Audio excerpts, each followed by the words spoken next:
I'd like to ask all of our presenters to come up to the front table. And Charlie, I was going to say that everybody who's presented was impressively concise, given the high amount of information that we've covered very, very quickly. So it's really just a beginning. And before, yes, please.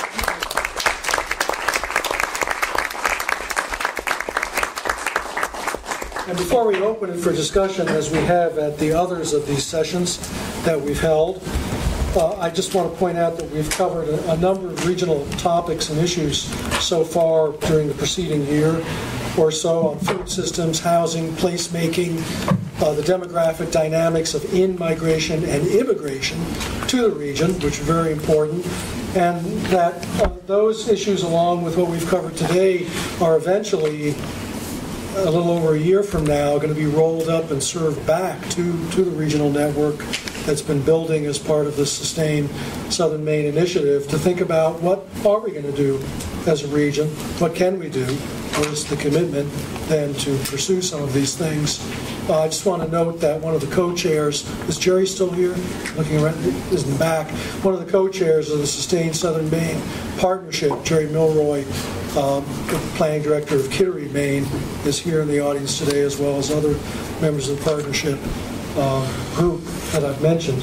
So with that, I'm going to open the room for discussion and question and answer, and any points that you may wish to make and information you may wish to add, and I'll be facilitating this discussion. So please. Yes, oh, Ed. Not too shy. Councillor Sussman. Thank you all. I just want to focus in on the transportation, because Ben, correct me if I'm wrong, that was like 40% of the energy and emissions roughly. So that's the big piece of the puzzle. In your work, and especially you two guys that focused on transportation, did you see anything that we could take as encouraging in terms of trying to, I mean, my perspective is we don't have a regional transportation system. We have bits and pieces that have evolved over time, but I don't think it's anything like a system as we look to reducing that. So is there any hope for optimism? If so, why? Yeah, I think so. And you know, it's hard because we haven't seen a lot of support for it yet, but there are efforts being made, like the one I illustrated by the Regional Transportation Program. I feel like that is reason for hope, that there are planning efforts that are engaging people at the ground level to participate in a sort of a communal transportation alternative. And I think that that's sort of a viable direction for the Southern Maine region. And you know, talking with Corey Gagnon over at the Regional Transportation Program, he was very hopeful as well about how their services could sort of hopscotch and develop incrementally as they develop their planning programs within community to community to garner support, to find volunteers and to get buy-in from within the local and regional context. And you know, as it builds, it'll only have a cascading effect, I think. Because at GPCOG, one of the big areas that we're trying to work on now is, in fact, consolidating the public transit. We have too many, in my opinion, public transit providers for such a relatively small population. So the challenge is getting them all under one roof so we can wring out some of those efficiencies. Thanks. Let me just add one other thing. I think that the CAFE standards and the reinvention of the automobile is the other major area where regional approaches are going to be really critical. One of my sides to my cube was public policies and markets, and it's unlikely that the system can evolve without a really clever mix of market-based forces driving purchases of new hybrids or plug-in hybrids or new technology cars, and the infrastructure needed to support those. It's a chicken and egg problem that the region and the public policy is really going to have to address. So you're going to have to come together as a region to think about that, because no infrastructure, no cars, no infrastructure, somebody's going to have to do the chicken and egg thing. I just want to mention that Councillor Suslovic needs no introduction, but if you would be kind enough to let the room know who you are if you're asking a question or adding some information. Thank you. And others? Sir. My name is Chris O'Neill. I spent about the last 16 years doing policy, a lot of it energy policy and a lot of it in Augusta. And it's just encouraging to see young minds like yours joining in and grappling with what appear to be problems. And I took a couple of notes I wanted to give them to you for posterity. As you move forward, hopefully you can grab something out of them. They still have papers to write, so they'll be perfect. I've been to way too many energy conferences, and I've been in way too many rooms in Augusta where people make energy policy. But it comes in handy for the next 2 minutes. I would just advise you, if you could, to try to parse out the various energy issues. For instance, electricity and energy are often conflated, and beyond an academic setting, it's awfully hard to kind of put those back into the silos they belong if you want to talk about them in a meaningful way. Ben, you started off with a host of great metrics, and they really gave a good snapshot in time of where we were in 2007. But I would suggest that to the extent that the numbers are available, you really want to update those, because in 2007, energy numbers are really ancient compared to where they are today. And as such, any policy recommendations might be much more meaningful. And then I really would ask you, as policy wonks, to never assume problems, but to articulate problems only after you've identified them. Charlie, you put the Rubik's Cube up and you said, what's the solution? Ben laid out all kinds of metrics that implied problems, but didn't really define or articulate them. So before we start throwing solutions, Augusta, at problems that haven't been identified, maybe we ought to start at the beginning. Just my 2 cents worth. And then, oftentimes when I hear people talk about reducing energy use, I wonder what they're trying to achieve. Are you trying to put more money in people's pockets? Are you trying to reduce CO2? Are you trying to reduce energy use altogether? People forget that if I save energy, I am likely to use energy elsewhere with the savings. Remember the laws of physics, thermodynamics, etc. And then just the last point I would make to, and I forget your name, with the red hair, you who talked about the grid applications. There seems to be a stall out point when people talk about electricity generation, when they kind of conflate, not to overuse that word, base load generators, peak load generators, marginal load following, or the add-ons, when most people in the public assume that they're all to the good and they're all the same, or they're all interchangeable. If you could parse a little deeper into the functional uses of those various generation sources, I think you'd have a much better conversation. Those are just my observations. Great that you're all involved in it. I hope in the next decade or so it pays off for all of us. Thank you. Thank you, sir. Trevor Gilpin. One of the things I do is I'm a member of the advisory committee in Falmouth on recycling and energy. I think one of the comments that was made was that there needs to be a lot more public education. There's a lot of either lack of information or misconceptions about energy use. And I also believe from some stuff that I've read that people's behavior is very much influenced by what their neighbors and their friends are doing. So I wondered if any of you had any thoughts on strategies for doing a better job in educating people about these alternatives.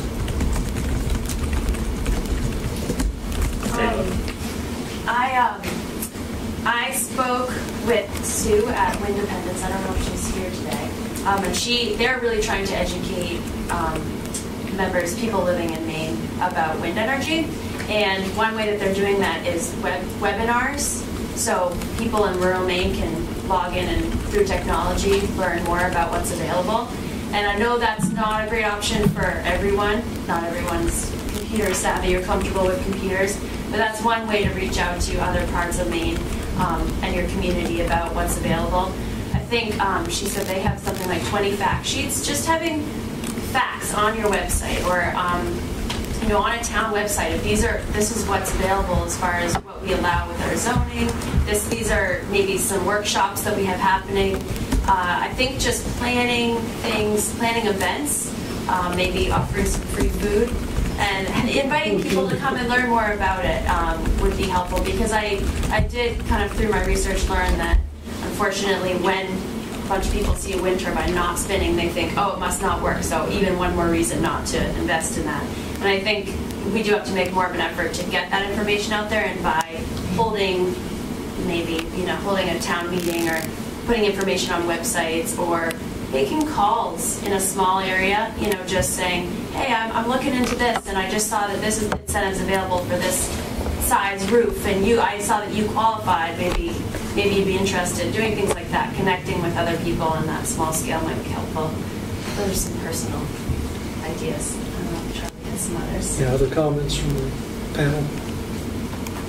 You used to talk about when we needed to educate people in town, you did it at the dump. One place everybody went, and we closed all the dumps and closed off that route. So now we're trying to figure out a way to reinvent the dump, at least with social functions. And I think towns are still struggling to find an exact way to do that, because now the events have to be kind of organized and publicized, and it's a different kind of environment to try and deal with that. I'm not sure anybody's yet found a social equivalent of the dump. Yeah, it's another example of how crucial the local level is to us. My name is Claudia King, and I'm on the same committee with Clifford in Falmouth, and as Ben knows, was part of a group of people who we did the carbon footprint with the clean software of Falmouth and did our own climate action plan. And I think you guys, particularly on the residential side, I really appreciated how you looked at the effect of the building codes and how far they reach and how far they don't reach. That was quite an interesting graphic to me, the map of the orange and blue towns. And I can say, just in terms of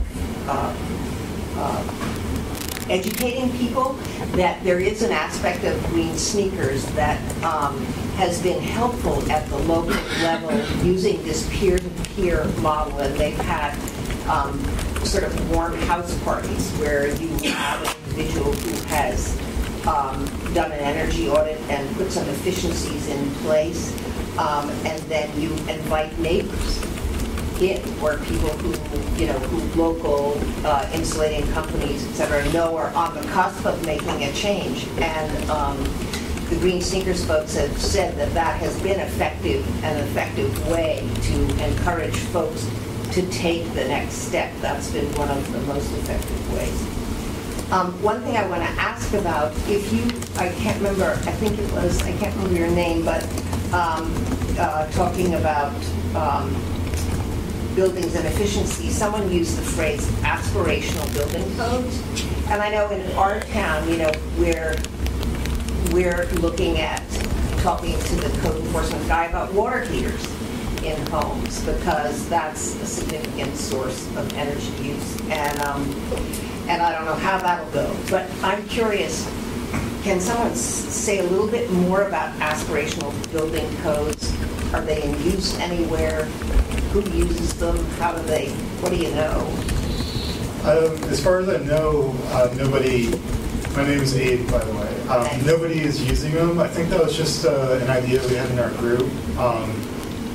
And the idea is, if you wait for the state to impose these building codes, you might wait a long time. And if you come up with your own codes at the town, and then maybe use incentives to encourage builders to use those, not only would it help them market their own housing, saying, like, we've reached this building code, you could maybe even use incentives to get them to do that. Like, I don't know, maybe waive a portion of impact fees, or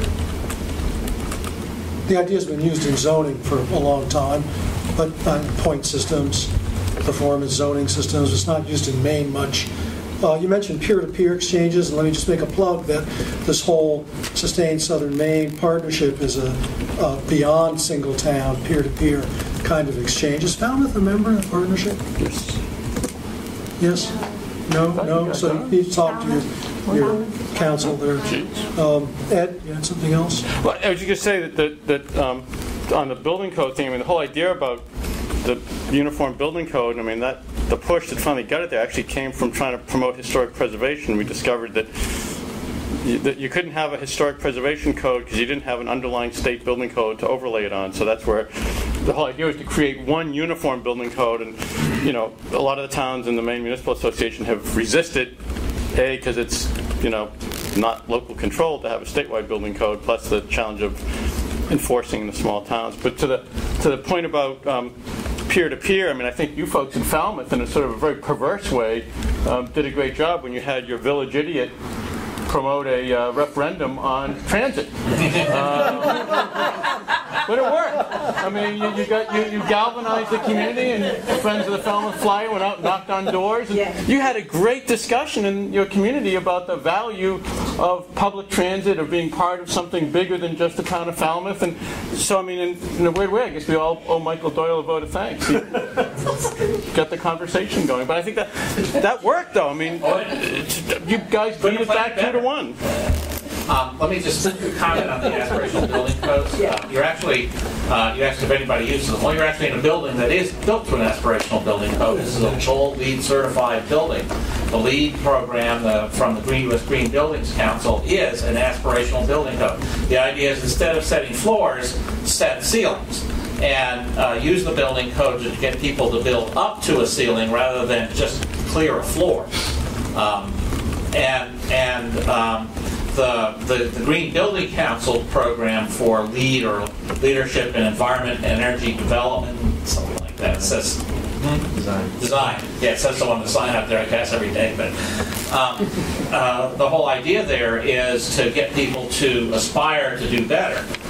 There's no reason why local building codes can't do the same thing. They can set minimum thresholds, but they could also set higher thresholds and maybe even adapting some of the LEED ideas to get across the idea that in that community the building standards are not mandated to be higher, but are expected to be higher.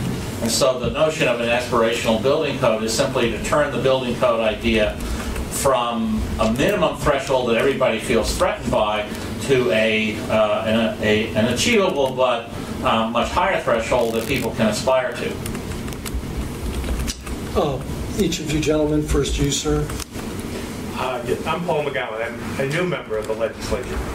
So I'm wondering what you might encourage us to focus on in the next 2 years out of all this range of things that you would think would have the greatest opportunity impact. I think that, you know, keeping an eye on renewable portfolio standards is certainly an ongoing process in the legislature.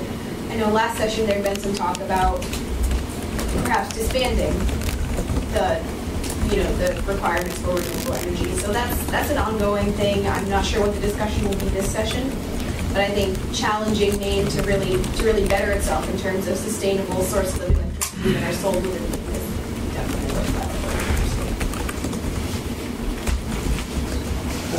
Building the potential for electrification of transportation as well. I think it goes hand in hand with that. Like I mentioned, Boston gives us an example of where we could be.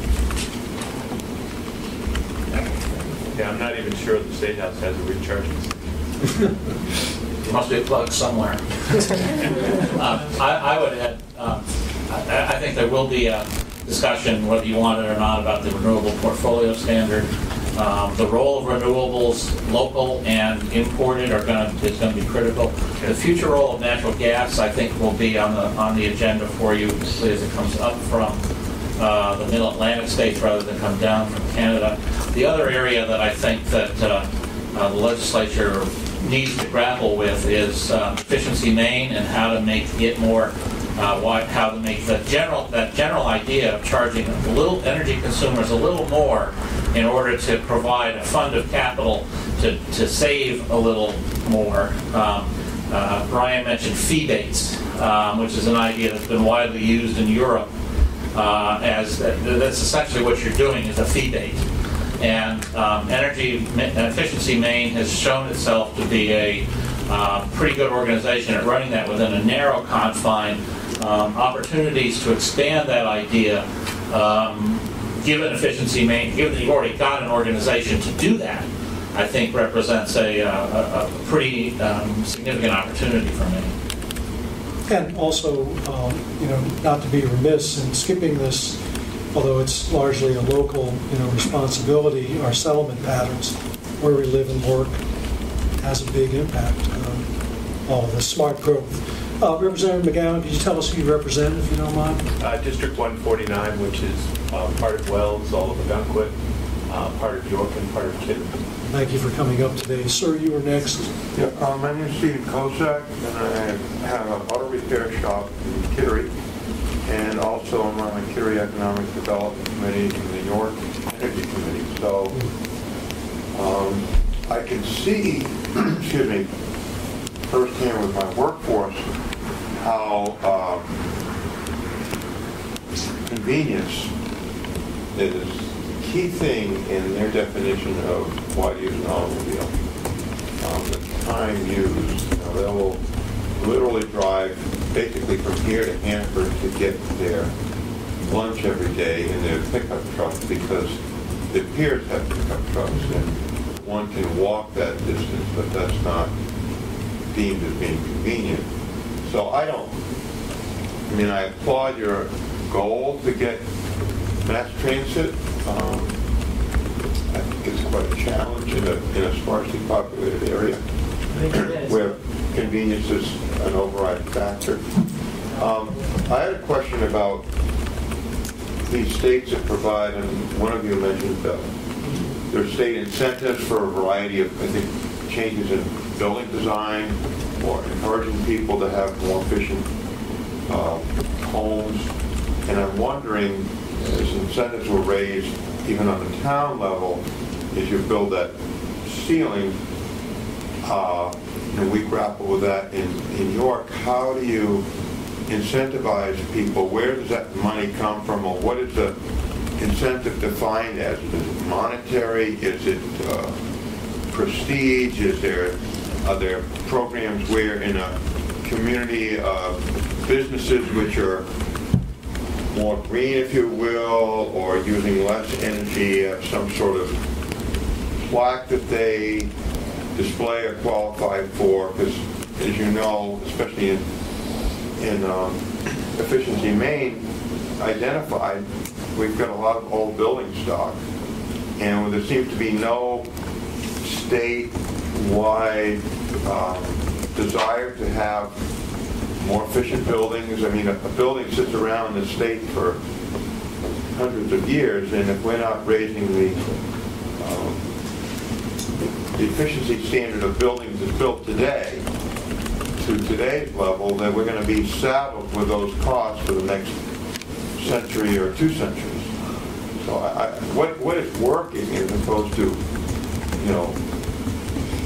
what if we tried that hasn't worked? Are there examples that you were able to research, or maybe you didn't get into that much depth nationwide, which has worked in terms of the incentives? So your question is focused on the inefficiencies in our existing building stock. Right. Building commercial buildings. Yeah, I mean, you can't undo those, or you can try to do some retrofit. It's very expensive, but if you don't place an incentive on new buildings, then you're going to be saddled with the same problem. You've got something that was built 100 years ago. Okay, panel?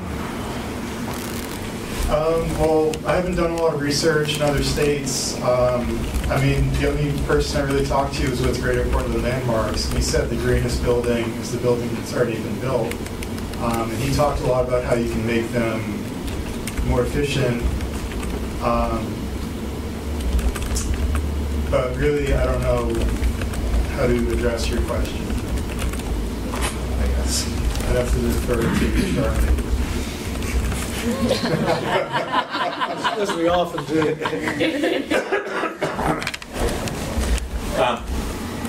As Nick points out, the argument is often made that the most efficient building is the one you've already built because the what's called embedded energy. The energy has already been spent to build that building. You don't need a whole lot of new energy to cut the wood in the forest and truck it down here to make the 2x4, to take it to the job site and so on. All of that's energy in the existing building stock, let alone the houses consumption of energy for heat and light and so on. And that's why the existing housing stock is so important in this, because there's so much embedded energy that's already in it. What we've got to do is manage the day-to-day use energy in that. And that's difficult because buildings were built in different eras when they had different sensitivities and different kinds of construction. What I think has been shown to work mostly in Europe and in some other states is essentially the efficiency Maine model, which is most of the perennial problem in energy efficiency in buildings in particular is it costs money up front and the payback is too long or too invisible. So you've got a big capital cost and you've got a small return. So most of the programs have been designed to reduce the capital cost up front so that the flow of savings over time appears much quicker and much bigger to the user. In the end, I think that's the only real solution. The question is, how do you do that? Loan programs, tax incentives, grants. That really it becomes not so much a question of whether you reduce the capital costs, it's how do you do it? And those forms, loans, capital loans, grants, etc. That's where the real competition is. And there are a lot of well-run programs. There's some very simple ones that do tax abatements, very low overhead in terms of administrative costs. Loans are much more expensive to administer. And this is, I think, one of the points that was made in a couple of the presentations was information and stabilizing those incentives over time is really important. As a matter of public policy, if you look over the last 40 years since the Arab oil embargo in 1973, when I started the class with the Egyptians crossing the Sinai as the starting point for this, we have had energy efficiency has been a fad. We get onto it, and then as soon as oil prices drop, we say, "Oh, thank God that's over." And we're in it now. In fact, you can see all of the articles in the newspaper with relief about gas prices coming down. So we need to sustain this over time and have it big enough to matter. And if we have enough different kinds of approaches to different kinds of owners and buildings, it will work. But we have to sustain it over time. And it's our biggest fault is not knowing how to do it. It's sustaining it at a level of effort over time. So anything that local governments and regional efforts can do to keep a steady hand on the tiller for a while would be significant. Jeff. Thanks, Jack. I'm Jeff Edelstein, and I'm with the Greater Portland Sustainability Council. A few things I wanted to mention. One is great presentations, and I'm not even going to attempt to touch some of the answers to some of these questions, other than just to say that, sort of building off what Charlie said, the answer to this is not so much technical as it is political, marketing, education, and maybe most of all what Charlie said, financing. Are really key.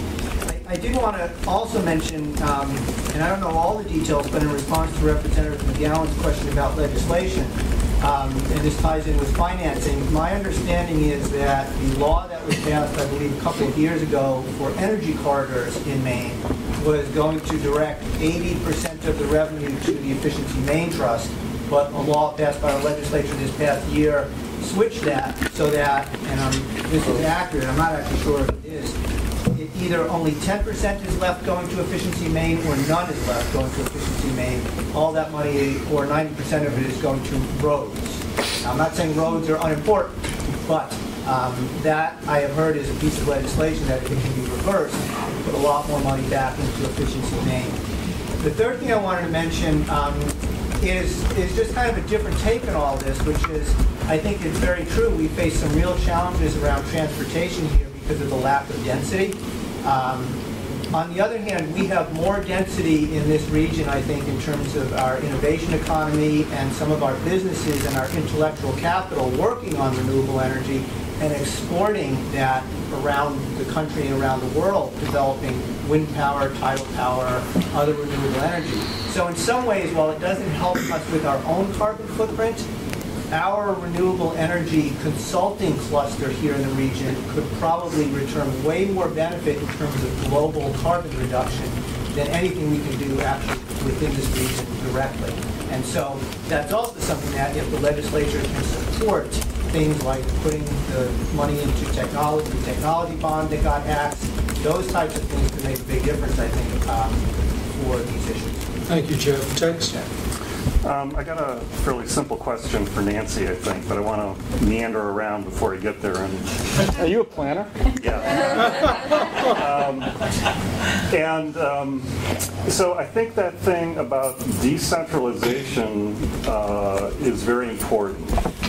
And I look at, you mentioned the Booth Bay pilot project that Grid Solar is doing. And as I understand it, that came about because Grid Solar submitted a case to the PUC through the Maine Power Reliability Program, which I think is this $1 billion program that probably not too many people would say no about, you know, to create more power lines in the state to reduce the chance of brownouts and things like that. Paid for throughout by the ratepayers throughout New England, which is, you know, good, but whatever. And you know, I just find that this is such a huge, important issue, and so few people know about it. And that's just a comment. You know, I find in general, I find the PUC to be fairly non-transparent. And this is just as a planner, it was just sort of butting up against that sort of level of government. And I just think there's a real need for all of us to somehow figure out how we can get people more involved in thinking about those kinds of things. But in any case, getting back to Grid Solar and solar in general, I do feel solar is extremely important in the future, so voltaics. I'm working with some people to try to get some legislation in, despite the governor and all that, to create a carve-out for solar within the renewable portfolio standard, because places that are essentially eating our lunch when it comes to installing, you know, solar PV, like Jersey and Vermont and Mass, there are more renewable energy credits because they've got a carve-out. They're saying a certain amount of the portfolio has to come from solar PV. We don't have that. So coming back to my simple question is, do you have information on what the current amounts of energy from the different sources are contributing to the renewable portfolio standard, in particular solar PV? I think solar PV, in terms of what they are currently contributing to Maine's production, is still below the 1% range. You know, wind power's had more growth. In 2011, they had 4.5% of their electricity production in the state of Maine. In my research, it was very difficult to find information about how well Maine is actually meeting the renewable portfolio standards. That was one of the challenges that we faced when we were doing research for this particular project. And I think you may have addressed the Booth Bay project in particular, if you had any more questions about. No, I just think that's a really important project that we should all sort of pay attention to. And you also mentioned the grid upgrade that CMP is undertaking, and there was something that I had to cut for sake of time in the presentation, but the upgrade of CMP's transmission lines, like you said, in order to reduce the chance of brownouts and to increase reliability of the grid. One of the problems they're facing is that the connection to the grid in Orrington is not currently stable enough to connect wind power projects that are to the north and east of Orrington with the remainder of the grid. Because of this, those wind power projects were not able to take advantage of certain opportunities that they may have faced if they had a reliable connection to the grid. They're not able to get capacity payments from ISO New England because they can't provide on-demand power, because ISO New England can't guarantee it will reliably be able to be supported to the grid. So while this grid upgrade is important, there are certainly things that will need to be addressed even beyond this grid upgrade in the future if we're talking about integrating these sources of renewable electricity. And the other thing I wanted to point out is that a lot of the renewable electricity production in Maine goes towards other states in New England to help them meet their renewable energy portfolios. So that's something important for us to know as well, that really the work that Maine's doing with renewables is supporting all of the states in New England to help them meet their goals.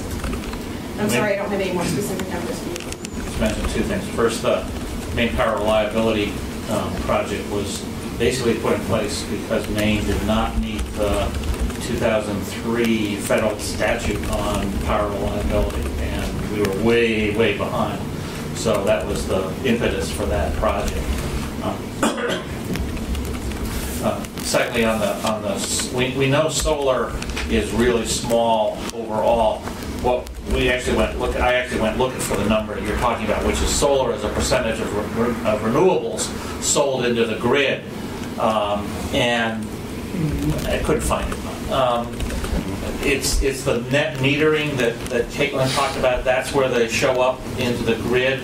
And a lot of those deals are so small, they're not aggregatable. But there's probably more solar being delivered in Maine without going to net metering than the net metering itself would show in terms of the amount that's going into the RPS standards. So it's very difficult to track this down because it's such a small scale and nobody is really out there measuring it.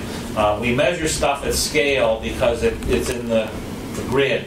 When we get into this small scale stuff, it's really elusive as to how we measure. Hence the term off the grid. Sir, last contribution. Oh, thanks a lot. Sure. My name is Alex Sargent. I'm actually a co-partner in a local muscle moving company. So we're really focused on the transportation sector at FI. You guys noticed it's about half of it. And from my vantage point, the biggest thing that we can be focusing on is urban density. I mean, urban density is huge. If it weren't for the density of this environment, I couldn't be in business. And for example, like the same amount of resource, like say $100, I can deliver 3 pallets of wine in Portland alone. But that same $100 can only give me half a pallet of Rockland back. So also, when we're concentrating on transportation, I noticed that there's always a tendency to concentrate on commuting patterns rather than freight. But having freight efficiency is huge. I mean, urban density will have a ripple effect to freight as well. And I didn't hear the word rail mentioned once. I didn't know if that was something that was just omitted on purpose, or whether you guys did anything about that. So that was my fault. As a strategy for managing the course, I kind of stayed away from the freight side and the rail side. We could talk about it a little bit, but we stuck in our transportation discussions more on the auto side. We did talk a lot about density, and the points that you make are really good ones. It was one of the things I left out along with a bunch of other stuff. But I'm glad you mentioned that because, in fact, I've already been called to task on some of the analysis I've done on the auto side for not including freight. So I'll take that as another chiding that I need to get to work on that. Well, I didn't need it, especially. It's okay. Thank you for your contribution. Jerry, last thing.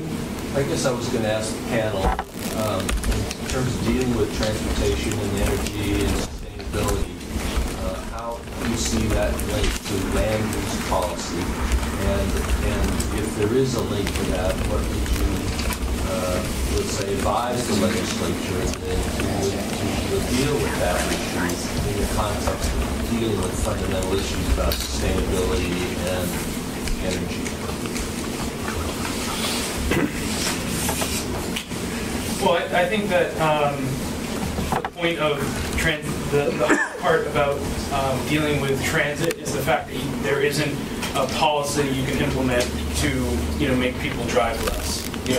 As you stated, driving is very convenient, and we don't necessarily want to make it inconvenient, but we also want to extend policy to not make it exceptionally convenient. Our continuing transit policy is to, as was stated, build more roads, and although that is certainly an avenue where as we spread out more and more, the connection needs to be made, but we need to rethink the idea of movement of people as a policy, but in other policies. You can't think of transportation as the policy. You have to think of building efficiencies and people as the overall policy. I think that's the hardest part, at least even in my research. There isn't one thing you can say, this is what you do. This city has done this and it made transit, or everyone jokes here about light rail. Well, that's still not going to solve the problem. It's an overarching issue.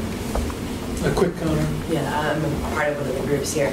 One of the other things to consider is that when you're talking about land use policy in Maine, making our communities more open and welcome to businesses will help, because our population is so spread out that people drive far distances to get to work, to centers of commerce. And if we can kind of encourage some of that into these communities and create job centers in communities, that will automatically reduce driving time and energy spent on the roads. Before we thank our colleagues for their work today, I just want to remind you that there will be material on the Sustain Southern Maine website. It's a knowledge commons, rolling up all of these things. And just to follow on one of Tex's points, it's very clear that as a region of communities, we need to really get up to speed on these things. Energy is one example that's particularly complex, but it applies to other areas as well, so that we're not overtaken by events or other entities and levels. So thank you very much for coming today and your contributions. Could I ask everybody in our class to stand up? Everybody. And let's give them a round of applause.